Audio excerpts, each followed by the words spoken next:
Time is a very difficult thing to pin down. There's a famous saying of St. Augustine of Hippo that when he was asked, "What is time?" he said, "I know what it is, but when you ask me, I don't." And yet it seems absolutely fundamental to our life. Time is money, we say. I don't have enough time. Time flies. Time drags. And I think we should go into the question of what this is, because in our ordinary common sense, we think of time as a one-way motion from the past through the present and on into the future. And that carries along with it another impression, which is to say that life moves from the past to the future in such a way that what happens now and what will happen is always the result of what has happened in the past. In other words, we seem to be driven along. You know, once upon a time it was fashionable in psychology for people to speak of man's and animals' instincts. That we had, for example, an instinct for survival, an instinct to make love, and so on. But nowadays that word has become unfashionable, and psychologists tend instead to use the word drives, and to speak of the need for food as a drive, the need for survival or for sex as drives. And that's a very significant word, because it's brought out, isn't it, by people who feel driven. I must say personally, if I feel hungry, I don't feel driven. Also, if I feel lusty, I don't feel driven. Because I don't say, "Oh, excuse me, but I have to eat." Or, "Excuse me, but I need to fulfill my sexual urges, my biological impulses." I say, "Hooray, I identify myself with my drives. They're me." And I don't take a passive attitude towards them and apologize for them. So the whole idea of our being driven is connected with the idea of causality, of life moving under the power of the past. And that is so ingrained in our common sense that it's very difficult to get rid of it, because I want to turn the thing round completely the other way and say that the past is the result of the present. Let us suppose, just for the sake of example, that this universe started with a big bang, as some cosmologists believe. Now, when that bang happened, it was the present, wasn't it? And so the universe began in what we will call a now moment. Then it goes on doing its stuff. And always, when any event that we now call past came into being, it came into being in the present and out of the present.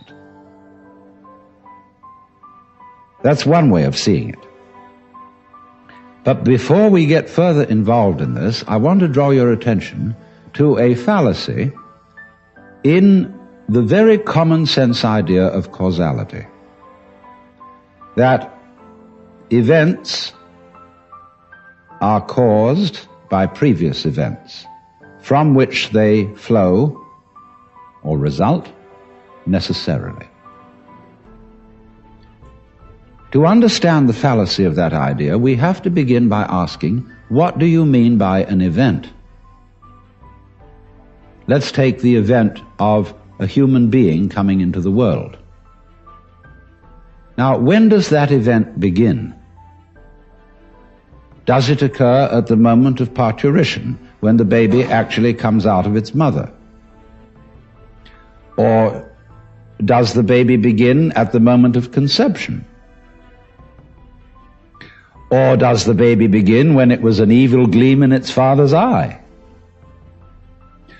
Or does a baby begin when the spermatozoa are generated in the father, or the ovum in the mother. Or could you say a baby begins when its father is born, or when its mother is born? All these things can be thought of as beginnings. But we decide, for purposes of legal registration, that a life begins at the moment of parturition, and that is a purely arbitrary decision. And it has validity only because we all agree about it. Let me show you the same phenomenon in the dimension of space instead of the dimension of time. Let's ask, how big is the sun? Are we going to define the sun as limited by the extent of its fire? That's one possible definition. But we could equally well define the sphere of the sun by the extent of its heat. We could also define the sphere of the sun by the extent of its light. And each of these would be reasonable choices, except that it's rather difficult to keep track of the extent of its light, because we're inside it. And therefore we have arbitrarily agreed to define the sun by the limit of its visible fire. But you will see in all these, by these analogies, that how big a thing is, or how long an event is simply a matter of definition. Now, therefore, when by simple definition, for purposes of discussion, we have divided events into certain periods, we'll say the First World War began in 1914 and it ended in 1918. Now, actually, all those things which led up to the First World War started long before 1914, and the repercussions of that war have continued long beyond 1918. How are we to distinguish an event from its repercussions? So you will see that because we have divided events from one another in this arbitrary way, we do that, and then we sort of forget we did it. And then we have a puzzle. How do events lead to each other?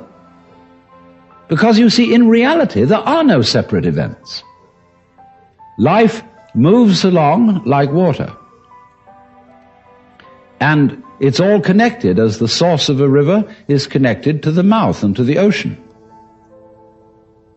And all the events or things going on are like whirlpools in the stream.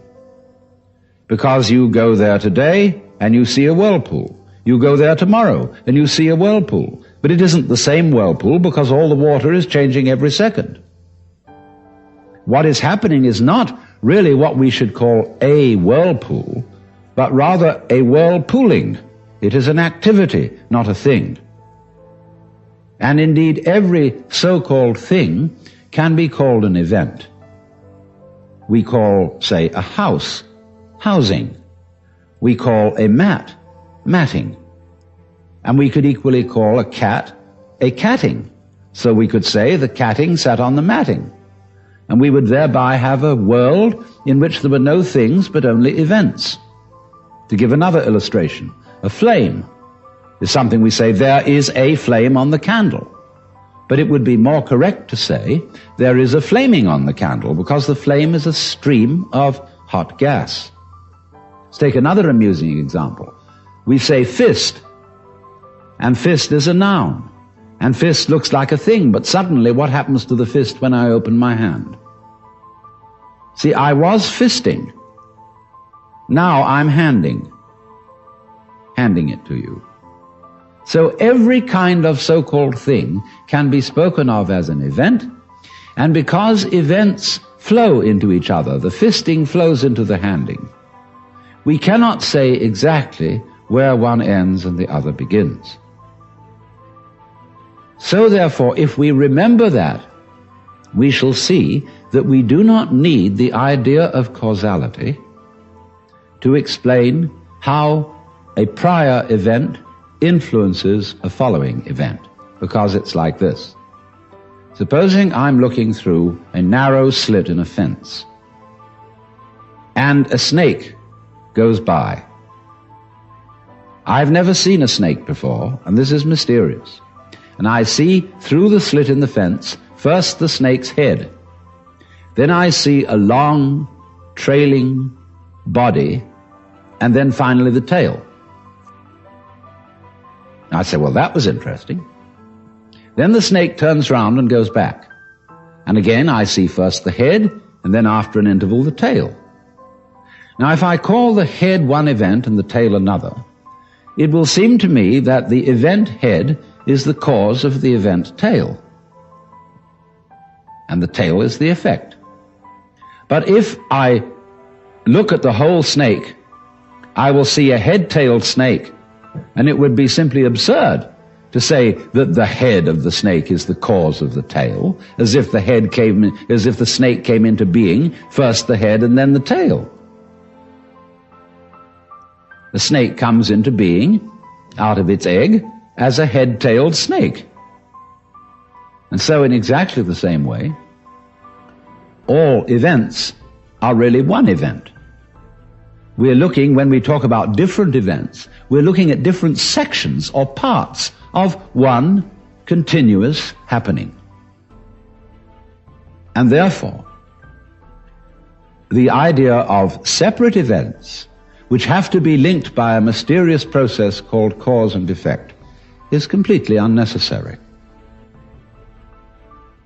But having thought that way, we think of present events as being caused by past events, and therefore we tend to regard ourselves as the puppets of the past, as driven along by something that is always behind us. Now, to overcome this impression, it's very simple. You begin again with an experiment which I suggested in a previous talk about meditation. Approach the world through your ears. If you shut your eyes and make contact with reality purely with your ears, I mean, it's kind of silly perhaps to shut your eyes when you're looking at television, but do it just for a moment. And you will realize that the sounds you are hearing are all coming out of silence. You hear, and it fades away, fades, and finally disappears. It's a curious world, this, isn't it? Because you hear all the realities in it, the sounds, suddenly coming out of nothing. You don't see any reason for them to begin. They just appear, and then they echo away through the corridors of the mind, which we call memory. Now, if you open your eyes, it's a little harder to see this with your eyes because, unlike sounds, the eyes sound static.